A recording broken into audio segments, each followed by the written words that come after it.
important des entreprises tunisiennes qui partent investir à Abidjan et pas qu'à Abidjan, hein, d'une manière générale, en Côte d'Ivoire. Alors j'ai envie de vous demander pour les autres, pour ceux qui vont y aller peut-être, ou pour ceux qui, ça fait un petit moment, qui gravitent autour ou qui pensent à voir s'il y a des opportunités, justement, comment ça se passe? Si vous pouvez en quelques chiffres peut-être nous parler de la situation aujourd'hui en Côte d'Ivoire, comment ça se passe, quelle est la situation économique et quelles sont les opportunités aujourd'hui? Il y a certainement dans plusieurs secteurs, mais est-ce qu'il y a des secteurs bien définis aujourd'hui où il y a des opportunités d'investissement, où il y a des facilités pour investir, où il y a des besoins peut-être d'investissement?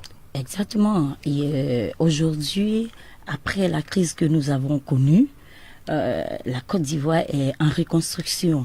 Donc tout ce qui est construction, réalisation, immobilier, génie civil, la communication, aussi les produits agroalimentaires. Dans tous ces domaines, il y a des potentialités. Et je pense que les entreprises tunisiennes gagneraient à venir investir en Côte d'Ivoire. Et pour cela, j'ai l'idée de créer ce comptoir ivoiro-tunisien pour permettre aux entreprises tunisiennes d'avoir comment dirais-je, je dirais chez nous des tuteurs. Voilà. Ça c'est très important. Vous avez parlé agroalimentaire. Bon, c'est un peu là. Est-ce qu'il y a des choses spécifiques? Quand je parle d'agroalimentaire, je parle du lait, je parle des pâtes, je parle des patates, des oignons, les fruits. Parce que je sais que la Tunisie produit beaucoup de fruits. Donc c'est en général tout ce qui rentre dans l'alimentation est produit en Tunisie. C'est très important, c'est des choses qu'on sait faire. Ça, en tout cas, je l'ai remarqué. On sait faire. Le BTP également, on a de très belles success stories. Hein. On a aujourd'hui, il y a Soroubat, hein, d'ailleurs, le siège régional est à Abidjan. Oui. Je salue Monsieur Mohamed Ali. Donc, s'il nous écoute, hein, il lui arrive de nous écouter parfois, donc qui est le DG de Soroubat dans toute la région. Donc, il y a déjà de belles success stories tunisiennes. Exactement. En Côte d'Ivoire et sur toute l'Afrique de l'Ouest. Et alors vous, ça fait quelques jours que vous êtes là. C'est la première fois que vous venez en Tunisie? Non. C'est pas la première fois. Alors, quelles sont les opportunités, quels sont les secteurs que vous voyez en tant qu'opportunités également pour des investissements ivoiriens ou pour des partenariats peut-être? Moi, je vois d'abord tout ce que je fais comme activité, parce que là, je maîtrise mieux et je pourrais mieux conseiller les entreprises tunisiennes, parce que dans tous les domaines d'activité où je suis, c'est des domaines très porteurs en Côte d'Ivoire. Le BTP, le génie civil, la production audiovisuelle, c'est-à-dire la communication. Parce qu'aujourd'hui, tout le monde a besoin d'être informé. Donc la communication est très importante. Et comme je l'ai dit tantôt, étant un pays en reconstruction, le BTP, le génie civil est vraiment très, très, très porteur.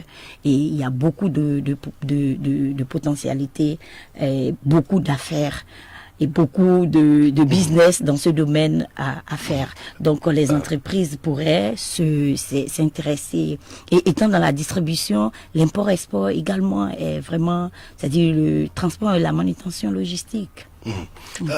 Aujourd'hui, la Côte d'Ivoire, vous avez connu quelques difficultés également en même temps que nous. Hein, il y a eu les incidents, on se rappelle, d'Abidjan et en Côte d'Ivoire, c'était 2010-2011. Nous, on a connu aussi de notre côté une période difficile. Mais aujourd'hui, comment ça se passe? Alors, niveau sécurité, niveau stabilité politique, et est-ce que la croissance économique est au rendez-vous? On a vu que la BAD est partie s'installer chez vous. Oui. Hein, on vous en veut pas. Hein. Mais non, ils sont retournés chez eux parce qu'ils étaient là-bas et ils sont revenus. Donc ils sont juste retournés. Ça dépend comment on voit les choses. On voit qu'ils sont partis. Non, vous avez raison, ils étaient là-bas parce qu'il y a eu justement, ils sont venus en Tunisie, ensuite ils sont retournés. Exactement. Non, je pense que c'est vrai que nous avons connu malheureusement ce petit impasse. C'est comme ça que je dirais. Mais nous avons eu la chance d'avoir un chef d'État vraiment très dynamique. Et en un laps de temps, il a pu faire remonter l'économie ivoirienne. Et aujourd'hui, le PIB est à 9%. Donc je pense que la croissance économique est vraiment au beau fixe, quoi. Donc vraiment, la sécurité, l'économie, tout est stabilisé. On n'a aucun souci présentement. D'accord. Donc la situation est propice, j'imagine, aux investissements. Comme je disais, il y a un engouement, on voit beaucoup Exactement. C'est vraiment au quotidien. Aujourd'hui, on parle d'une croissance de presque de 9% en Côte d'Ivoire. Oui. C'est pas mal. C'est pas mal du tout. C'est pas du tout. Et on ne s'attendait même pas à ça.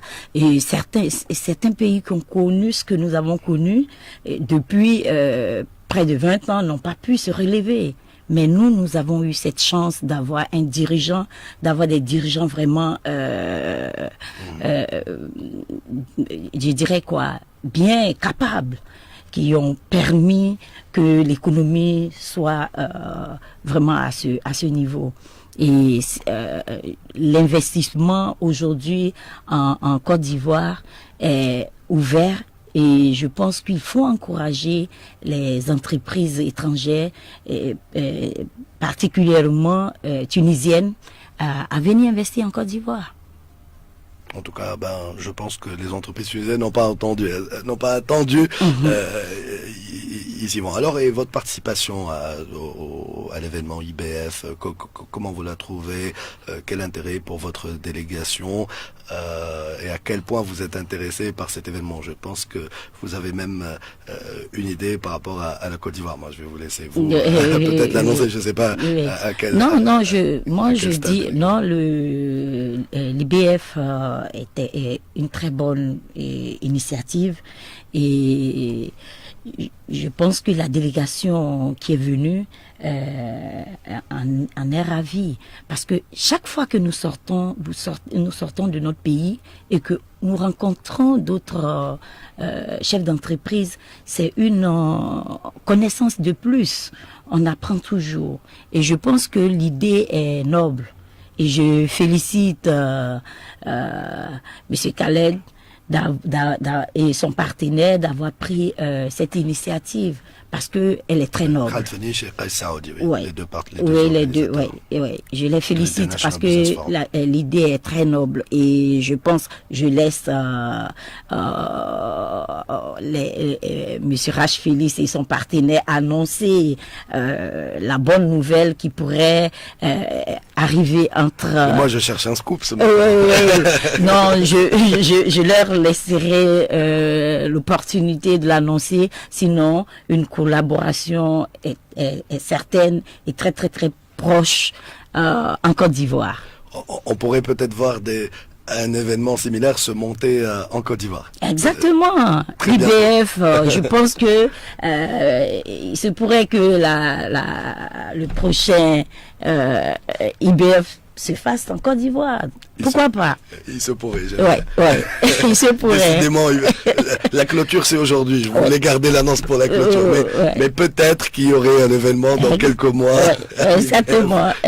Exactement. En tout cas, on est très content de vous avoir. Juste une petite idée par rapport à la délégation qui vous accompagne. Ils sont dans quel secteur, dans quel domaine? D'accord. Il y a l'enseignement supérieur qui est là. Il y a le transport. Il y a le BTP et le foncier.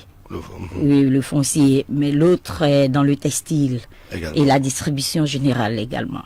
Ah, très bien. Oui. C'est bien. Ce matin, donc, je comprends pourquoi ça discute beaucoup dans les coulisses de l'émission tout à l'heure avec des invités du textile. Donc, oui. C'est bien. Donc, voilà, vous serez présents dans moins d'une heure au salon IBF pour ceux qui veulent vous rencontrer, bien évidemment, qui sont intéressés par ces secteurs. Ils peuvent développer. Je voulais juste, c'est la question d'un auditeur. Il vous demande, est-ce que vous pensez que dans votre pays, il y a des opportunités d'investissement dans le tourisme? Dans le tourisme, exactement. Chez nous, nous avons la chance d'avoir la mer et la lagune. Et nous avons des très beaux paysages. Il y a la baie de Cocody. Oui. nous avons de très beaux paysages. Donc le tourisme, j'en ai discuté avec un partenaire tunisien. Je pense que ce serait, je vais dire, avec Monsieur Rachfil, j'en ai discuté avec lui, c'est un domaine très porteur oui, en Côte d'Ivoire, parce que nous avons tout ce qu'il faut. Nous avons tout ce qu'il faut pour le tourisme. La baie des milliardaires, la baie de Cocody, Assini, San Pedro, vraiment l'île Boulay. Nous avons tout ce qu'on peut retrouver dans les îles du Caraïbe. En tout cas, je confirme, en tout cas, il n'y a qu'à voir les photos, vraiment. D'ailleurs, il y a un gros projet, là, la baie de Cocody. Oui, exactement. Il y a beaucoup d'investissements, surtout du Maroc. Oui. C'est un très grand projet. En tout cas, ça bouge chez vous et on est content pour vous. Et je suis sûr que les Tunisiens y seront de plus en plus. Je termine en vous laissant une parole libre, un message, peut-être pour les Tunisiens qui nous écoutent ce matin, peut-être pour les Ivoiriens aussi qui vous écoutent ou qui vous regarderont tout à l'heure sur le podcast. D'accord, merci. Ce que je peux dire, lancer comme message, c'est que notre cher président, monsieur, son excellence Alassane Ouattara, a fait un travail formidable. Donc, la Côte d'Ivoire est en pleine croissance, il y a plein d'opportunités, la sécurité y est. Je donc lance l'appel à nos frères tunisiens, chefs d'entreprise, de chercher à venir s'investir en Côte d'Ivoire, d'essayer de me rencontrer au forum tout à l'heure pour que ensemble on essaye de voir si on peut mettre un comptoir ivoiro-tunisien en place pour leur permettre de pouvoir pénétrer le monde des affaires ivoiriens. Merci beaucoup. Je vous en On était prie. très content de vous avoir ce matin. On vous souhaite bonne continuation. Merci de nous avoir parlé des opportunités aujourd'hui pour la Côte d'Ivoire et on se dit à bientôt.